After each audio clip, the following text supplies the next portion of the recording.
The following training is sponsored by the Neoga Library System. We serve our member libraries in Niagara, Orleans, and Genesee counties.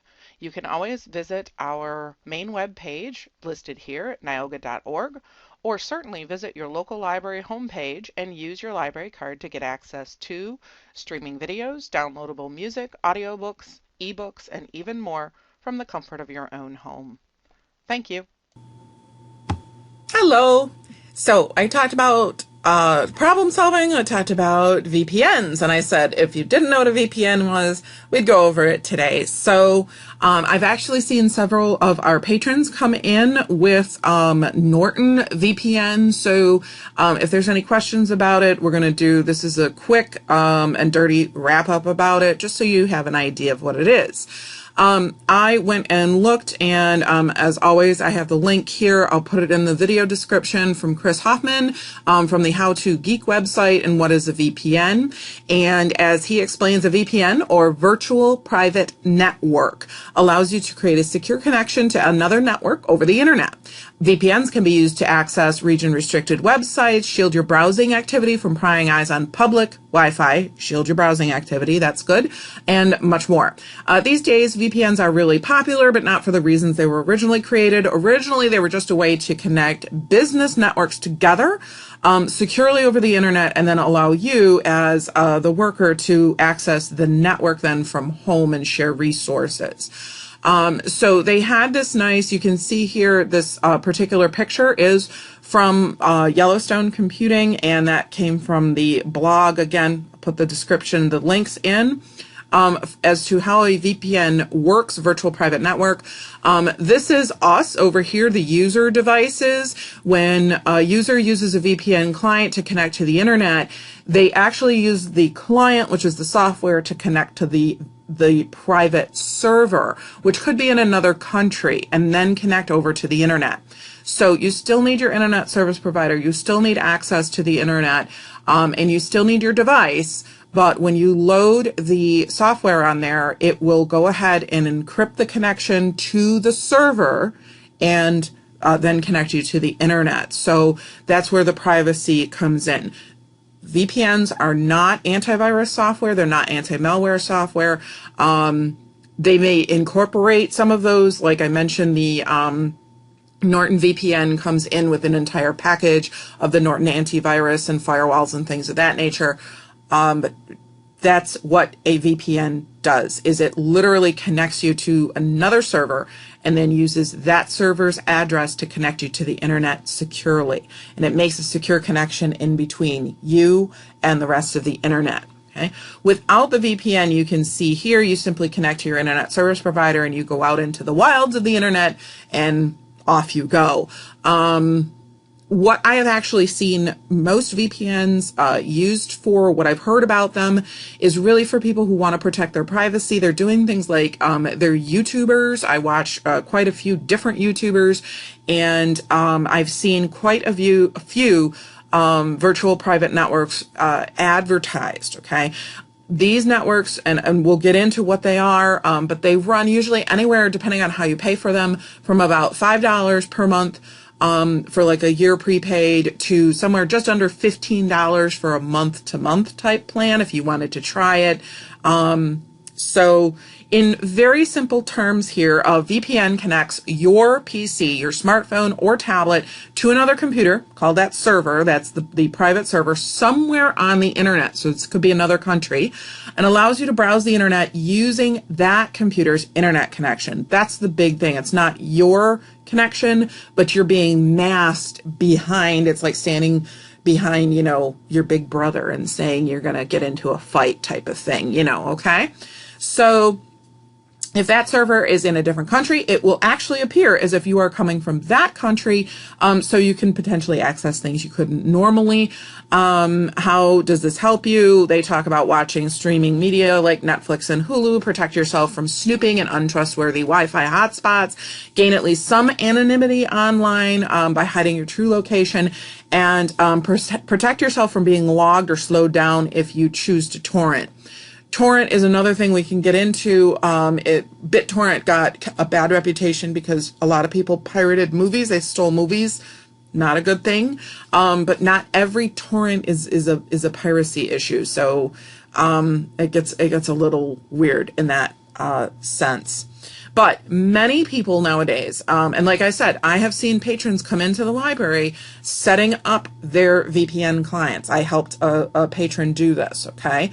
But many people these days are using VPN for torrenting, bypassing geographic restrictions to watch different content. They're still very useful to protect yourself while working at a coffee shop. But that's hardly the only use anymore. And I found a simplified picture here on Wikipedia. You can see where there is the little red arc that is your protected network, your between you, the client, and the server. And then that actually, like I said, the VPN stands between you and the internet. So it's a protection. To be very brief, VPNs provide better security for you. If you use your device to connect to an open network, like in our libraries, you can use the VPN client software. You can be more assured that your connection is secure. So what are the best ones out there if you're interested? I checked a whole number of sites, and these three consistently came in 1, 2, 3 somewhere in there. So these are in no particular order. ExpressVPN has been rated the best all-around VPN service for speed, privacy, and unblocking. Has over 3,000 servers in 160 different locations. Maximum number of devices supported 5, so it's basically 5 licenses for a basic payment. Runs on almost any platform. Enterprise-level encryption, which is huge. Speedy VPN servers in 94 different countries. That's great. 24/7 live customer support and fewer simultaneous connections than some. That means that there's fewer backlogs as people kind of jam in to the same server. So ExpressVPN delivered outstanding performance and speed test, excellent customer service support, 30-day money-back guarantee. And they did say we're not just talking about native clients for Windows that works with Windows, Mac, Linux, iOS, Android, even BlackBerry. There's custom firmware for some routers. So if you have a Belkin router, Nighthawk router, you know what you're using. You can actually load custom software on there. DNS content unblocking for a host of media devices, smart TVs, and really capable other stuff. So you could really get deep into the weeds if you want. Now, hang with me, because the next one we're going to talk about that I really thought was great was Surfshark. And it is, they bill themselves as one of the fastest swimmers in the sea. They have about 1,000 servers, so less. But the maximum number of devices, unlimited. Unlimited devices covered for your basic plan. Very reasonable prices. The Android app, they say, is unstable at sometimes, but right here, this was a key for me. If you're somebody who is easily bamboozled and ultimately put off by complicated menus and a myriad of options, Surfshark could be the best VPN for you. It keeps its interface very stripped down, very clean, and free from complication. All you really see are the quick connect options, the all location options, and the settings. That's it. Boom, done, connect. Okay. So if that's a good thing for you, if it's something you might want to try, Surfshark could be the best way to go. And again, unlimited number of devices for a small monthly fee. Again, those fees, all of these fees depend on how you pay. If you pay month to month, you pay more. If you pay for a whole year in advance, you get a break on the month to month. The last one, and again, in no particular order, was NordVPN. It is definitely the biggest name in VPNs. This is everywhere if you look up anything with these private networks. They have almost 6,000 servers, 55 different locations. Maximum number of devices supported was 6. They have great mobile and desktop clients, great value for your price that you're paying.